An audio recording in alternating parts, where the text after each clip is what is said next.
एक गांव में एक स्कूल था। उस स्कूल में एक बड़ा सा पेड़ था जिस पर चुड़ैल रहती थी, लेकिन लोगों को पता नहीं था कि उस पर चुड़ैल का साया है। इसलिए लोग उस पेड़ के नीचे बैठते, आराम करते। बच्चे उस पेड़ के नीचे बैठकर अपना लंच खाते थे। एक दिन स्कूल के कुछ बच्चे उसी पेड़ के नीचे बैठकर लंच कर रहे होते हैं। अरे वाह, ये लंच का टाइम भी क्या टाइम है, सारी थकावट उतर जाती है। हाँ राहुल भैया, सही कहते हो आप।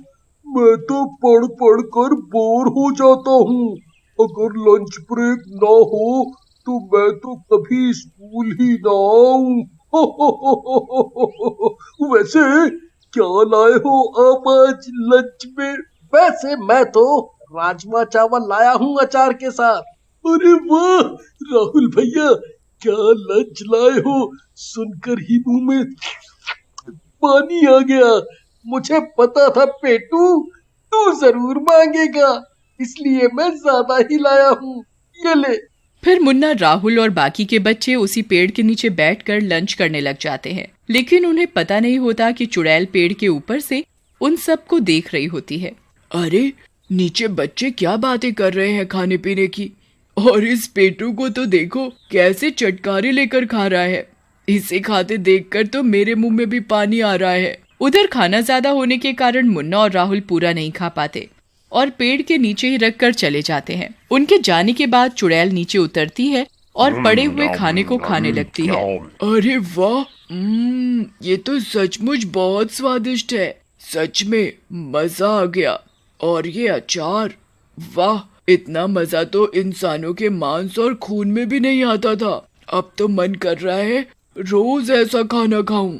उसके बाद चुड़ैल वहां पड़े हुए सारे खाने को खा जाती है। अगले दिन मुन्ना और राहुल फिर लंच टाइम में लंच करने आते हैं, लेकिन जैसे ही मुन्ना खाने के लिए टिफिन खोलता है, राहुल उसे बोलता है, अरे मुन्ना भाई, कम से कम हाथ तो धो लो। पता है ना, बिना हाथ धोए कुछ नहीं खाना चाहिए। फिर राहुल की बात सुनकर मुन्ना हाथ धोने चला जाता है और राहुल को भी कोई बुला लेता है। दोनों लंच बॉक्स वहीं रखे होते हैं। चुड़ैल ऊपर से उन दोनों को जाते हुए देख लेती है। मजा आ गया, ये दोनों ही यहाँ से जा रहे हैं। जब तक ये आएंगे मैं इनका पूरा खाना चट कर जाऊंगी। ऐसा कहकर चुड़ैल पेड़ से नीचे आती है और उन दोनों का पूरा लंच खा जाती है। उधर राहुल और मुन्ना वापस आते हैं। अरे राहुल भाई, इतनी भूख लगी थी तो बता देते, कुछ और खाने को मंगा लेते। देखो तुम मेरा भी खाना खा गए। वाह, एक तो चोरी, ऊपर से सीना चोरी। मैंने कहा खाया लंच, मुझे तो किसी ने बुलाया था, मैं तो वहां गया था। पेटू, खाना तूने ही खाया है। नहीं राहुल भाई, मैंने तो नहीं खाया, मैं तो खुद अभी आया हूँ। लेकिन जब आपने नहीं खाया और मैंने नहीं खाया, लंच खाया किसने? फिर दोनों हैरान परेशान होकर वहां से चले जाते हैं। फिर कई दिनों तक ऐसा ही होता रहता है। उन दोनों का खाना चुड़ैल किसी न किसी बहाने से खा जाती, जिस वजह से राहुल और मुन्ना अक्सर भूखे रह जाते। अरे राहुल भैया, ये क्या हो रहा है? रोज हमारा खाना कोई ना कोई खा जाता है। ये क्या हो रहा है? देखो ना, कुछ ही दिनों में मैं कितना कमजोर हो गया हूँ। हाँ मेरे लड्डू गोपाल, बस कमजोरी से तेरा 5 किलो वजन बढ़ गया है। अरे भैया, मजाक छोड़ो और कुछ करो, इस तरह से तो हम रोज भूखे रह जाएंगे। फिर दोनों मिलकर योजना बनाते हैं और अपने अपने लंच बॉक्स को पेड़ के नीचे छोड़कर छुप जाते हैं। दोनों का लंच बॉक्स रखा देखकर चुड़ैल पेड़ से नीचे उतरती है। क्या बात है, इन दोनों के खाने की वजह से 2 फायदे हो गए।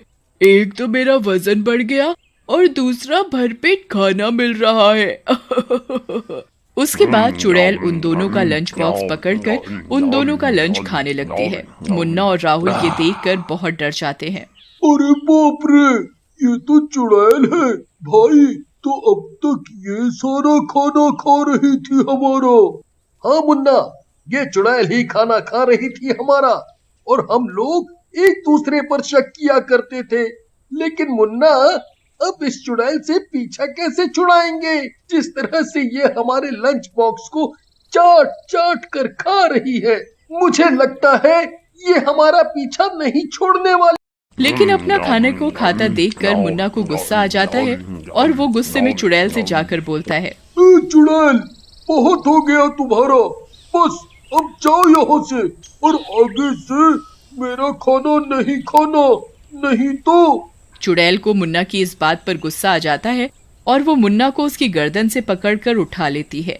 नहीं तो क्या कर लोगे तुम? शुक्र करो मैंने तुम्हारा लंच खाया है, नहीं तो अब तक तुम्हारी लाश पड़ी होती यहीं, मोटू कहीं का। मुन्ना को चुड़ैल के शिकंजे में फंसा देखकर राहुल भी चुड़ैल के पैरों में गिर जाता है और बोलता है, चुड़ैल जी माफ कर दो इसे, ये बच्चा है, इसे नहीं पता कि चुड़ैलों से कैसे बात की जाती है। हम आपकी सारी बात मानेंगे, बस मुन्ना को छोड़ दो, प्लीज छोड़ दो। तू समझदार लगता है लड़के। सुन पेटू, बचा लिया तुझे आज तेरे दोस्त ने। ऐसा कहकर चुड़ैल मुन्ना को जोर से फेंकती है। मुन्ना दूर जा गिरता है। मर गया रे, मेरी कमर ही तोड़ डाली इस चुड़ैल ने। ओ मम्मी। सुनो दोनों कान खोलकर, मुझे तुम दोनों का लंच बहुत पसंद है और अगर तुम लोग अपनी जान बचाना चाहते हो तो रोज के रोज मुझे लंच ला कर दोगे। लेकिन चुड़ैल जी, हमारे पास तो एक ही लंच बॉक्स है, अगर वो आप खा लोगे तो हम क्या खाएंगे? हाँ ये तो है, लेकिन तुम डरो मत, उसका उपाय है मेरे पास। ऐसा कहकर चुड़ैल एक एक लंच बॉक्स उन दोनों को दे देती है। ये लो लंच बॉक्स, और अब से ये रोज तुम इसी पेड़ के नीचे रख देना, मैं आऊंगी और लेकर यहाँ से चली जाऊंगी। फिर दोनों चुड़ैल के लंच बॉक्स लेकर अपने अपने घर चले जाते हैं। उसके बाद से दोनों चुड़ैल के लंच बॉक्स में खाना लेकर आते और उसे पेड़ के नीचे रख देते। चुड़ैल पेड़ से उतरती और लंच खाकर खाली लंच बॉक्स वहीं रख देती। कई दिनों तक ऐसे ही चलता रहता है। एक दिन मुन्ना राहुल से बोलता है, राहुल भाई, इस चुड़ैल की ब्लैकमेलिंग पर गुस्सा बहुत आ रहा है, लेकिन हम कुछ कर नहीं पा रहे हैं। गुस्सा तो हमें भी आ रहा है यार, पता है हम तो घर में 2 बार पिट भी चुके हैं ज्यादा खाना लाने की वजह से। मम्मी को लगता है जैसे हम कोई नशेड़ी वशेड़ी बन गए हैं, लेकिन ये चुड़ैल है, हम क्या कर सकते हैं। लेकिन उन दोनों को ये पता नहीं होता कि उन दोनों के माँ बाप भी उन पर नजर रखे हुए हैं। सुषमा बहन देखो ना, रोज रोज राहुल ज्यादा खाना ले जाता है, क्या तुम्हारा मुन्ना भी ऐसा ही करता है? हाँ, हमरा मुन्ना भी 2-2 लंच बॉक्स ले जाता है। कहीं कोई बच्चे स्कूल में परेशान तो नहीं कर रहे हमरे बच्चे को? हाँ, हमें बच्चों पर ध्यान देना पड़ेगा।